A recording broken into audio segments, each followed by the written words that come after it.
नमस्कार मंडळी. काल संजय राऊत यांच्या नातवाचं बारसं होतं आणि त्या सोहळ्याला राज ठाकरे देखील गेले होते. या सोहळ्याला राज ठाकरे गेले आणि त्यानंतर उद्धव ठाकरे आणि राज ठाकरे यांची भेट झाली, त्यांच्यात चर्चा झाली. एकंदरीत काय, तर संपूर्ण महाराष्ट्राची जनता राज ठाकरे उबाटा सेनेच्या दसऱ्या मेळाव्यात येतील अशी अपेक्षा धरून बसली होती. आणि राज ठाकरे आणि उद्धव यांची भेट झाली, पण ती झाली बारशाच्या कार्यक्रमात. आता याला नेमकं काय म्हणायचं? वारशापर बारशापर्यंत मनसे आणि उबाटा सेनेचा हा प्रवास झाला आहे का, असं संबोधलं जायचं का? कारण हे दोन बंधू एकत्र येणार आणि पुन्हा एकदा ठाकरे नावाचा वारसा हा महाराष्ट्रात भक्कम करणार, ब्रँड प्रस्थापित करणार, अशी चर्चा आपण मागच्या काही महिन्यांपासून ऐकतोय. सातत्याने ही चर्चा होते. शेवटी हे दोन बंधू मराठीच्या मुद्द्यावर एकत्र आले. वर्ली डोम येथे झालेल्या कार्यक्रमात या दोन बंधूंना एकत्र आलेलं आपण सगळ्यांनी पाहिलं. अनेकांना तर धन्य झाल्यासारखं वाटलं.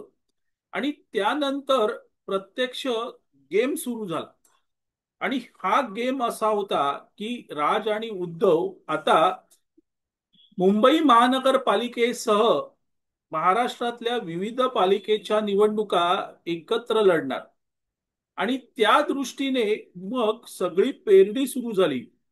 अर्थात मीडिया त्यांच्या सोबत होतं आणि दुसऱ्या बाजूला संजय राऊतही होते.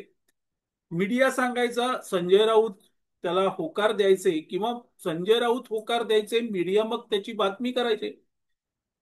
अशा पद्धतीने हे दोन बंधू आपल्या वारसा जपण्यासाठी एकत्र येणार, हे वारंवार सांगितलं गेले. कळस होता तो म्हणजे उबाटा सेनेचा दसरा मेळावा. या दसरा मेळाव्यात राज ठाकरे देखील सहभागी होणार, हे मीडियाने दसऱ्या मेळाव्याच्या काही दिवस अगोदरपासून सांगायला सुरुवात केली होती. ठाकरेंचा विचार या एका शब्दावर हे कयास बांधले जात होते की राज आणि उद्धव आता एकत्र येणार आहेत. ज्यांना हे दोन बंधू एकत्र आलेले म्हणजे राजकीय दृष्ट्या एकत्र आलेले पाहिजे, त्यांच्यासाठी तर ही पर्वणी होती. कारण हे दोन बंधू एकत्र आले तर महाराष्ट्राचा इतिहास बदलू शकतो.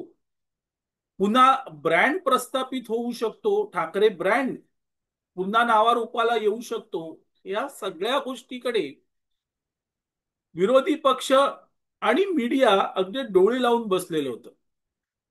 पण परिणाम काय झाला मित्रांनो? तर परिणाम असा झाला की राज ठाकरे काही उबाटा सेनेच्या दसरा मेळाव्यात आले नाहीत. आणि त्यामुळे मीडिया सकट अनेकांची प्रचंड निराशा झाली. त्यांना हे कळत नव्हतं की नेमकं राज ठाकरे यांच्या मनात काय चाललंय. हे मीडियाला कळलं नाही किंवा विरोधकांना कळलं नसलं तरी राज ठाकरे हे स्पष्ट होते. कारण राज ठाकरे यांनी अगदी त्या वर्ली डोमच्या कार्यक्रमापासूनच हे स्पष्ट केलं होतं की आम्ही दोन भाऊ एकत्र येतोय आणि ते एकत्र येणं हे केवळ आणि केवळ मराठीच्या मुद्द्यावर आहे. हे राज ठाकरे यांनी स्पष्ट केलं होतं. इतकंच नाही तर त्यांनी आपल्या सगळ्या नेत्यांनाही तसा दम भरला होता की युतीबद्दल आघाडीबद्दल काहीही बोलायचं नाही, मराठीच्या मुद्द्यावर आम्ही एकत्र आलोत एवढंच सांगायचं. पण राज ठाकरे स्पष्टपणे सांगत असताना, राज ठाकरे यांचे नेते स्पष्टपणे सांगत असताना, मीडिया आणि विशेषतः संजय राऊत आणि उबाटा सेना यांना हा भ्रम निर्माण करायचा होता की राज ठाकरे हे आता उबाटा सेनेसोबत येणार, मनसे आणि उबाटा सेनेची युती होणार. आणि त्या अनुषंगाने सगळी प्रेरणी सुरू होती. पण फळ येण्याच्या अगोदरच पीक कापलं गेलं. उबाटा सेनेच्या दसऱ्या मेळाव्यात राज ठाकरे काही दिसले नाहीत. आणि त्यामुळे ज्यांनी ज्यांनी याची अपेक्षा केली होती किंवा ज्यांना ज्यांना हे अपेक्षित होतं, आवश्यक वाटत होतं की राज आणि उद्धव यांनी एकत्र यावं, त्या सगळ्यांची घोर निराशा झाली. आता काल अचानक राज ठाकरे बारशाच्या कार्यक्रमाला गेले आणि मग अर्थातच उद्धव ठाकरे तिथे आले होते. त्यामुळे उद्धव ठाकरे यांची भेट झाली. त्यांच्यामध्ये साधारण 1.5-2 तास चर्चा झाली असं मीडिया प्रामुख्याने सांगत होतं.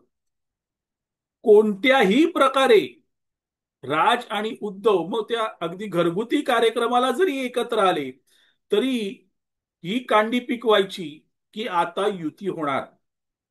राज आणि उद्धव ठाकरे हे एकत्र येणार, राजकीय दृष्ट्याही एकत्र येणार आणि ते महायुतीच्या विरोधात लढणार.